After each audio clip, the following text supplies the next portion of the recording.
All right, here are your headlines for today. Donald Trump signed the government funding and coronavirus relief package Sunday night. And this act prevented a government shutdown and brings economic aid as the pandemic worsens.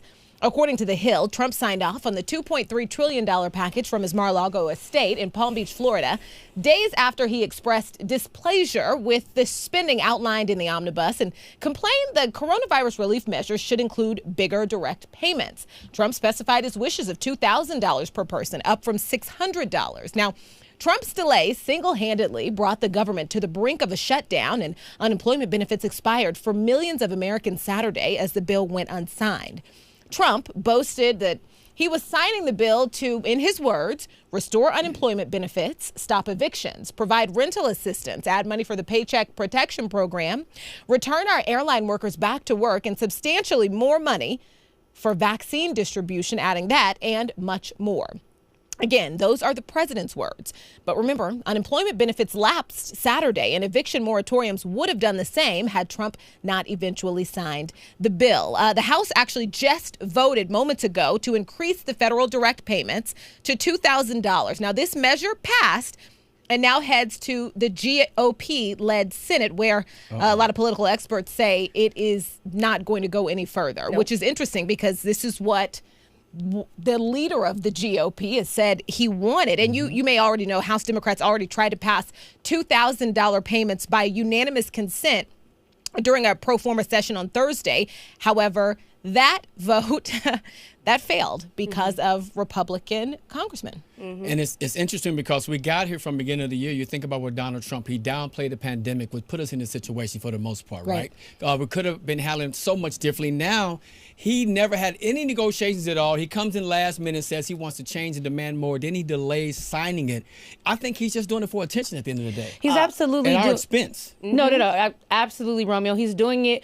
This all boils down, in my personal opinion, that he's going to hit the American people where it hurts, and he knows that our living experience, money is the way to do that, and my group chat was on fire because every one of my friends who have unemployment were terrified as to what was going to happen. Like, people are still depend on their unemployment benefits to pay their rent and things like that. And all of my friends were just like, what is going to happen with the rest of my $1,000 or $2,000 that I was expecting to get in unemployment? Yeah, to quote Ayanna Pressley, these aren't even stimulus checks at this point. These are survival checks. Absolutely. The phrase stimulus checks is really so misleading because $600 is paltry. And Brooke, you're absolutely right. Yeah, he's been, just going on and on and on about these $2,000 checks that he wanted them increased, but the Senate is not going to vote for that. It's not going to happen. Yeah. And for the 73 million people that actually voted for him, right? You got to look at him different and be like, yo, dude, you not pulling your weight. Like, you out golfing. That's what he's doing. Guess what? He's on his way out the door. So this is true. And $600 is not stimulating anything. I read that on Twitter, and I just wanted to relay that because that's a word. It's 1,000% not. Employers will no longer be required to offer 2 weeks of paid leave to workers who become sick with COVID-19 or up to 12 weeks of family leave to people who can't work due to child care needs, per the legislative text of the $900 billion rescue package passed by Congress this week. Extension of the paid leave mandate, first established in the March Families First Coronavirus Response Act, was blocked from the latest stimulus deal following opposition from Senate Majority Leader Mitch McConnell, BuzzFeed News reports. The change could impact 87 million workers eligible for paid sick and family leave under the act, according to CNBC.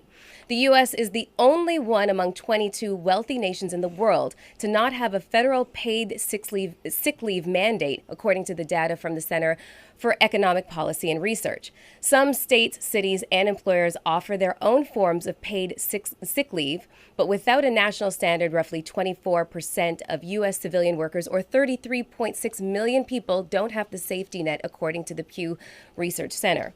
Lower income and part-time workers are less likely to have access to paid sick time and are therefore more likely to have to choose between staying at home if they're sick and earning a crucial paycheck to cover essential expenses. And here we go. It's just cyclical all over again, with people having to make these choices as to whether or not it's my health or sustaining my livelihood by going to my job and putting other people at risk. Well, Melissa, this one was a tricky one for me because if I'm an employer, a CEO of a company, part of me is kind of like, I can't afford for every single person that I employ to just give them the opportunity to go out in the world, because you have a lot of people, it goes back down to you give people an inch and they take a mile.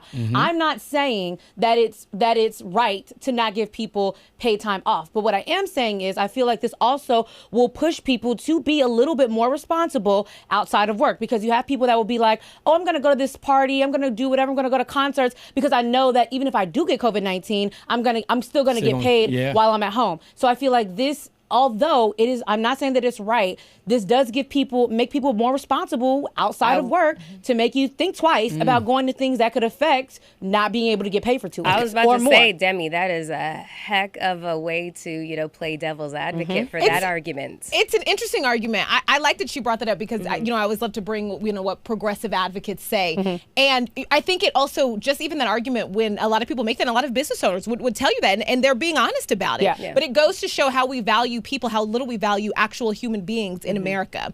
Because some progressive activists would say, so it's simple. If you can't afford an office building, likely, you can't afford a certain business. Lots of different businesses, if you have to have a physical building, that you go out of business if you can no longer pay your rent, right? But if people say you should still be in business if you can't afford to pay your employees a living wage, pay for their insurance, and pay for them to sit at home if they come up positive with COVID-19. And if we valued humans more, unfortunately, it looks like you can't afford to stay in business if you can't afford to take care of your employees. And a lot of businesses go under for many different reasons. Which is unfortunate. Go ahead. I'm sorry. Go ahead real quick. No, really quick. I just want to say, but it's also hard to say that I can't afford when someone may have been irresponsible. And like the line of responsible and irresponsibility, like, yes, there's someone that could get COVID-19 doing the right thing and you just catch it in a grocery store. But there are people that actually do irresponsible things that it's like, I just can't afford for you to do whatever you want to. Even when my boss, when I got back to work, the first thing he said to me, he's like, we're at a bubble at work. I can't tell you what not to do outside of work. That's the first thing that he told me. And so that has made me more responsible outside of work, because I know that I cannot afford to be off work for 2 weeks to go to somebody's silly birthday party. You can't risk that. And on top of that, when you think about the lady, I heard her story, her mom lives with her with pre-existing conditions, right? But if she's forced to go back to work, what is she going to do about the kids that she can't tend for? What is she going to do if she goes and gets sick and then brings it back home to her mom? Right. So it's really a catch-22. It's really a tough situation here. I agree with both sides, but Demi, you made a great point by saying, hey, you got to be more responsible. There was something else before we move on, because I thought it was interesting, because Melissa brought up the BuzzFeed report, and there's specific wording in there from Republican and Democratic congressional aides saying that the extension of paid leave was left out of the bill as a concession to Mitch McConnell. And so what about concessions to American people? That's interesting. That's really good.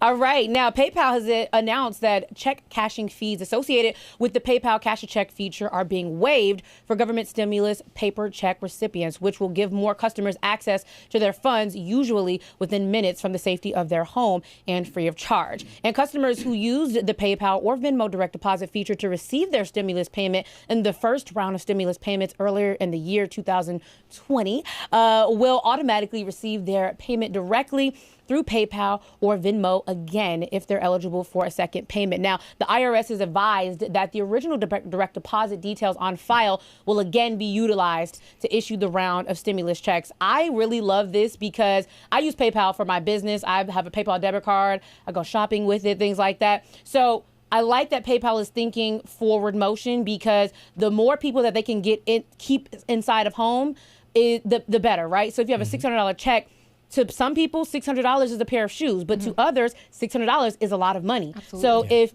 I have to do 1% can be, $6, I might need that $6 and then have to go outside, then have to go to the bank, possibly expose myself. This is better because you stay at home, take a picture like any other bank, and then boom, you have your money. So I love it. Yeah, they say it's safer than using a credit card. And on top of that, soulmates are going to remember this, PayPal for doing this, saying, yo, you really like throwing us a bone, so to speak. Like, we appreciate this. And they're going to remember that moving forward and maybe use them or Venmo. Because I did not know until I did more research that they actually PayPal bought Venmo. And a lot of lower income Americans don't have bank accounts. More than you would know, don't have bank accounts. They are what you would call, I think it's underbanked. And so this gives them the opportunity to set up direct deposit so they don't have to wait for the actual physical check, which could be a long time. Yeah. That is so true. That's I true. agree. All right, California has the third largest homeless population in the United States, according to news report. Moving and home improvement resource site Porch found only New York and Hawaii have a higher rate of homelessness than California, where there are 38.3 homeless people for every 10,000 residents. Just over 71% of homeless California population is living unsheltered, the survey did find. The state also saw a sharp 16% increase in homelessness in 2019 compared to 2018. Overall, California has 128,777 homeless individuals who are not in families with children, while the homeless population in families with children is 22,501. According to the U.S. Department of Housing and Urban Development, the U.S. began seeing a rise in homelessness year over year in 2017 for the first time since the most devastating part of the housing crisis in 2010.